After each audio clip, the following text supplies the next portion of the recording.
देश में anti paper leak कानून यानी public examination prevention of unfair means act 2024 लागू हो गया है। केंद्र ने शुक्रवार 21 जून को आधी रात इसका नोटिफिकेशन जारी किया।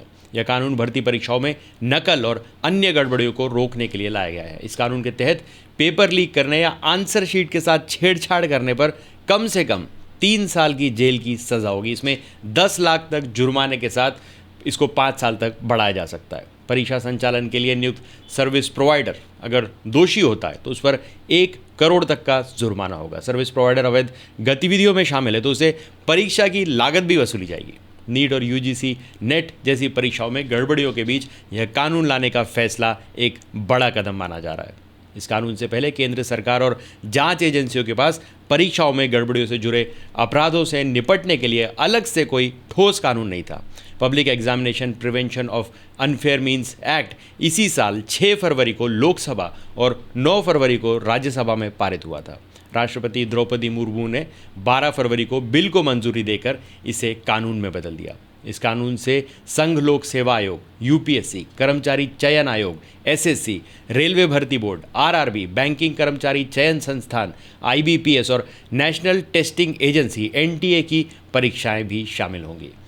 केंद्र के सभी मंत्रालयों विभागों की भर्ती परीक्षाएं भी इसी कानून के दायरे में होगी। इसके तहत सभी अपराध संज्ञेय और गैर जमानती होंगे। दरअसल मेडिकल कॉलेज में दाखिले के लिए होने वाली नीट परीक्षा गड़बड़ियों को लेकर अभी विवादों में रही। केंद्र की नेशनल टेस्टिंग एजेंसी एनटीए ने इस साल 5 मई को यह एग्ज़ाम लिया था।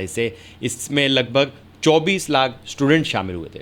रिजल्ट 4 जून को आया। इसमें 67 बच्चे ऐसे थे जिन्होंने 100% स्कोर हासिल किया, यानी 720 नंबर की परीक्षा में उन्होंने पूरे 720 नंबर हासिल किए। ऐसा पहली बार हुआ कि इतनी बड़ी संख्या में छात्रों ने पूरे 100% नंबर हासिल किए हों। साल 2023 में सिर्फ 2 छात्रों को 100% नंबर आए थे। इसके बाद पता चला कि 1563 स्टूडेंट्स को ग्रेस मार्क्स दिए गए। फिर परीक्षा का पेपर लीक होने का भी खुलासा हुआ। मामला सुप्रीम कोर्ट पहुंचा, जिसके बाद केंद्र ने ग्रेस मार्क्स वाले 1563 स्टूडेंट्स के स्कोर कार्ड रद्द कर दिए और 23 जून को इनकी परीक्षा लेने की बात कही। नीट में गड़बड़ी और री एग्ज़ाम की मांग को लेकर सुप्रीम कोर्ट में अब तक 5 याचिकाएं दाखिल की गई हैं। सुप्रीम कोर्ट इन सभी याचिकाओं पर 8 जुलाई को सुनवाई करेगा। हालांकि कोर्ट ने एग्ज़ाम को रद्द करने और काउंसलिंग पर रोक लगाने की मांग को खारिज कर दिया। नेशनल टेस्टिंग एजेंसी नीट जैसी राष्ट्रीय स्तर की 15 भर्ती परीक्षाएं कराती है। नीट में गड़बड़ी को लेकर विवाद के बीच पिछले 9 दिनों में एजेंसी को यूजीसी नेट सहित 3 बड़ी परीक्षाएं रद्द या स्थगित करनी पड़ी। ये कानून ऑर्गेनाइज्ड गैंग्स, माफिया और इस तरह के कामों में लगे हुए लोगों से निपटने के लिए लाया गया है।